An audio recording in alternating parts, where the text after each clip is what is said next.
Welcome to Cupid's Logic, where love meets predictive intelligence. We decode attraction, conflict, attachment, and compatibility, so you can know if it will last before you commit. Have you ever caught yourself staring at your partner across the kitchen table and felt a small, empty echo? Like the person you love is there, but the line between you feels thinner. That quiet ache is its own kind of alarm. Welcome to Cupid's Logic. I am your host, Craig Pruitt, and today we are diving into a simple diagnostic I call the Silent Drift Index.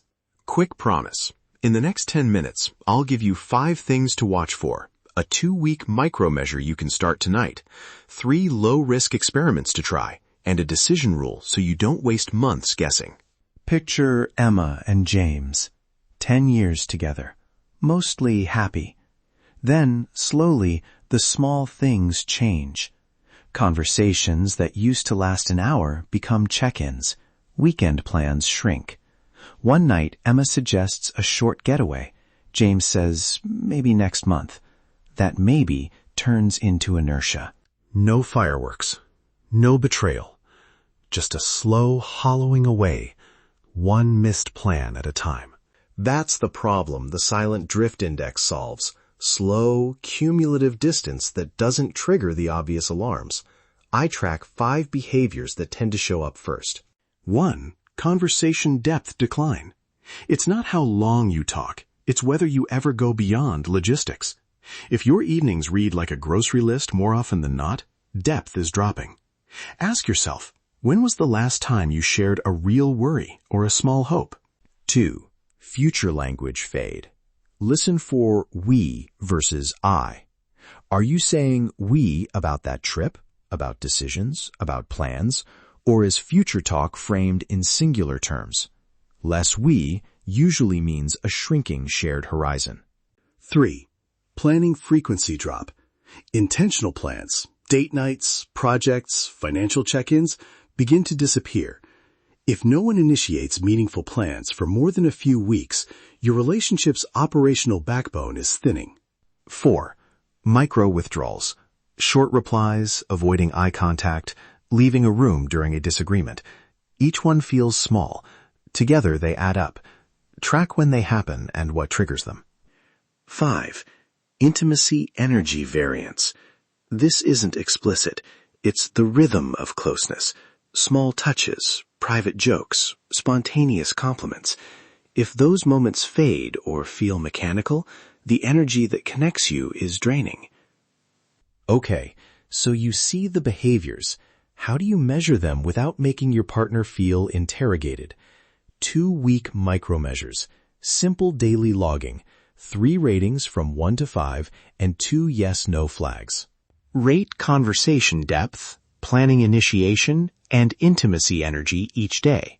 Then mark yes or no for future language and micro-withdrawals. Keep it private and factual. Numbers and observable events, not motives. A sample entry. Depth equals 2, planning equals 0, intimacy equals 1, future language equals no, micro-withdrawal equals yes. After 2 weeks, compute averages. If the 3 ratings average under 2.5 and more than half the days flag withdrawn or no future language, treat that as a yellow to red signal. Context matters. Stress or sickness can temporarily lower scores, so look for clusters, not single bad days. Now, the practical part. 3 low-risk tests you can run to see if reconnection is possible. Test 1. The Future Planning Nudge. Pick something small and meaningful. A 1-night-out plan 2 weeks from now. Ask casually, I was thinking about this new exhibit on Saturday. Want to go together? The key is acceptance plus follow-through. If your partner helps plan or engages in details, that's a green flag. Test 2. The Curiosity Conversation. Open like this. I miss how we used to talk. Can I ask 2 quick questions about what feels different to you? Keep it neutral. Try, what's one small thing that would make you feel more connected? And when do you feel most like we're on the same team? If your partner answers with specifics and curiosity returns, that's promising. Test 3. Scheduled micro-intimacy. Not a pressure move, a 5-minute check-in after dinner. One person speaks for 1 minute about a feeling, the other listens and reflects for 1 minute. Repeat 3 times in a week. Small rhythm building can restore momentum if there's repair capacity. You might be thinking, isn't this just stress? Good question. Stress depresses connection temporarily, but stress usually leaves a clear external cause. Drift shows up as pattern-level decline across behaviors without a single external trigger. If scores bounce back after stress eases, that's different than persistent low averages. How to interpret results? Green on 2 of 3 tests, plus improving micro-measures. Double down on repair work in small routines. Mixed results? Bring in guided support, like a coach to help translate behaviors into strategy. Consistently negative on tests and low micro-measure averages. Consider structural incompatibility and plan a sober, time-boxed conversation about alignment. Safety note. Stop any test immediately if it raises the temperature or leads to ongoing blame. These are curiosity-based experiments, not interrogations. If someone feels unsafe or the conversations escalate, pause and seek professional help. 2 short scripts to try tonight. Script A, the planning nudge. Hey, I found a little pop-up concert on Friday. Want to go with me? No pressure. I thought it could be fun. Script B, the curiosity opener. Can I ask a quick, honest question? When do you feel most like we're on the same team? Use 1, notice the response, and log it. Quick recap. Watch 5 markers, run the 2-week micro-measure, try the 3 low-risk tests, and use the decision rule. Invest, get guided support, or step back. The aim is clarity, not panic. Collect the data so your next move is informed and intentional. If you want the Silent Drift worksheet, a 1-page printable that walks you through the 2-week log and the scripts, go to cupidslogic.com/silentdrift and download it for free.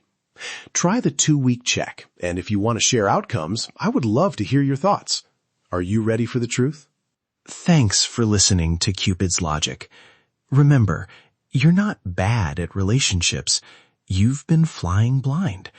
Take one small test, collect the data, and decide with clearer eyes. I can relate to how heavy this feels, and I promise, small, measured steps are how durable change happens. I would love to hear what you tried. Until next time. This has been Cupid's Logic. Stop flying blind in love.